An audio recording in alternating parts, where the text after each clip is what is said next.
Well, hey there, everybody. So this is just a quick rundown video of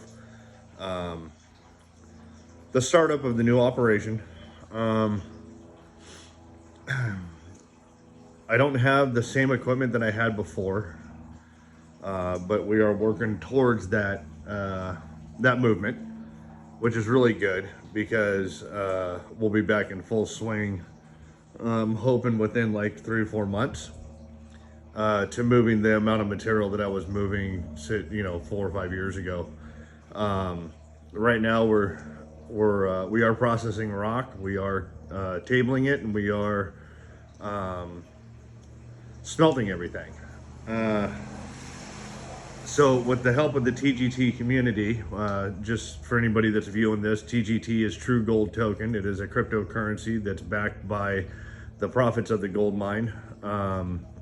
That offers 45% net profit returns to all its holders, whether you own 1 True Gold token or 2 million True Gold tokens. There is a tiered system. The rewards are based off the total supply rather than the circulating supply. We also launched some NFTs that are going really well right now. Those will be stakeable for $6.25 a month per NFT, which will give you an ROI of about 13 months on your return on investment. And the tokens themselves, depending on how much you have, should be equivalent to about 5 to 6 months ROI, which is really good. It's really good for the holders. It's really good for the mine. It's really good for myself and the team. So just a quick little rundown. This is the rock that I'm crushing.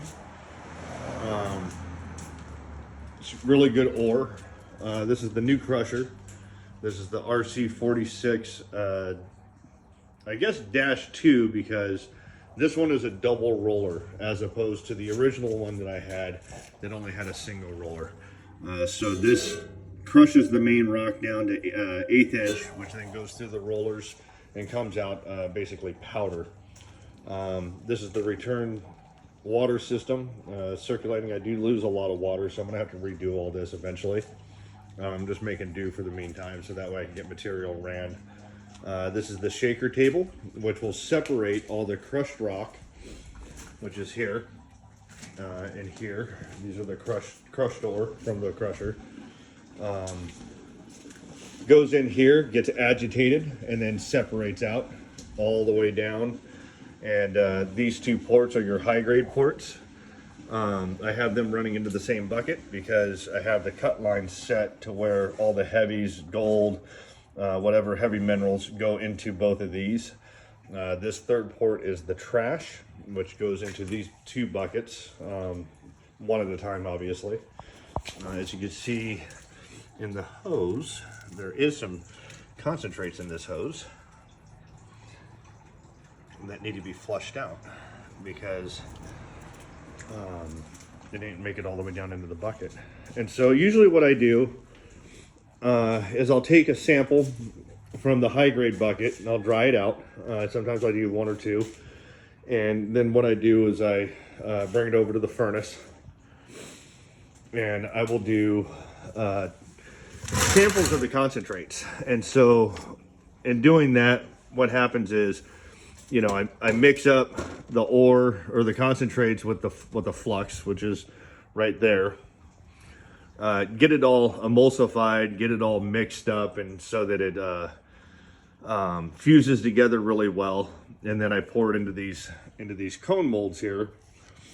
And then once I get the cone mold, I break off the slag or the glass, which will leave me with what's called a lead prill. Then that lead prill would go into the Capel, and then the lead will get wicked into the Capel and leave me with nothing but precious metals afterwards. And then we get your gold.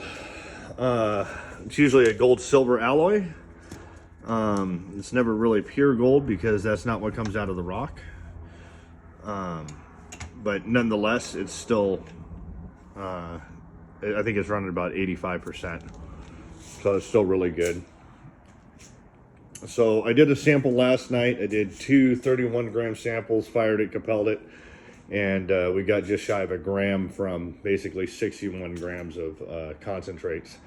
It wasn't exactly what I was hoping for, but nonetheless, it's still there, and we still are retrieving gold. The reason why I do the samples from the concentrates is to make sure that we're on target and I'm not running rock that is barren. I want to make sure that we're recovering gold from the rock that we're crushing. And so by doing that from the concentrates, it's a real quick way to let me know how much gold I'm getting out of the concentrates at any given time, which will help later on in the future with ounces per ton and what we expect to get out of say a full 5-gallon bucket of concentrates. A full bucket would weigh probably about 330 pounds. It's enough to weigh down that it'll actually break the handle off the bucket if I try to lift it, and I'd have to use like a dolly. So I try not to fill that bucket up all the way. And so then from that point, what I'll do is I'll take all my concentrates, get it all dried out, broken down into probably 5-ton or even 10-ton assays, and then I'll fire those and then and get those all compelled out. That's the best way to do it for now. There might come a point to where I'm moving more than I can personally process as far as the smelting goes, which means I will have to take these buckets to the refiner in Sparks, Nevada, and have them do it. And that's just based off volume. So there does come a point where I will have an excess of what I can handle.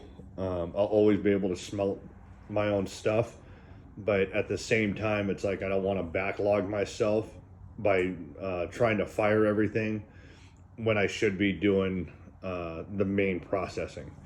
And so if it gets to that point, what I'll do is I'll probably set aside amounts of these concentrates that I can fire in a timely manner, but then I'll send the rest out.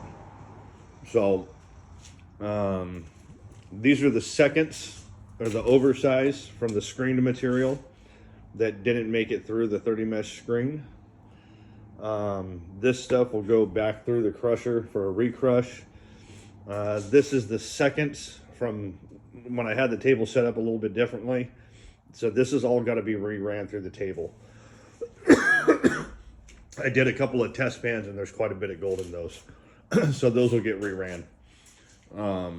So those have already been tabled. They're just going to be re-ran again. This is all the head ore that's been screened through the 30 mesh, and that's all table ready.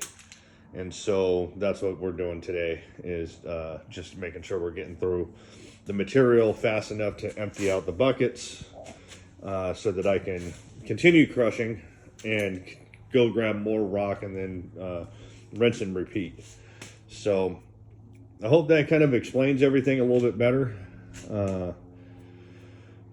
I'm working hard for you guys, and I'll continue to work hard for you guys and make sure those airdrops come in January. So thanks for watching, and talk to you guys soon.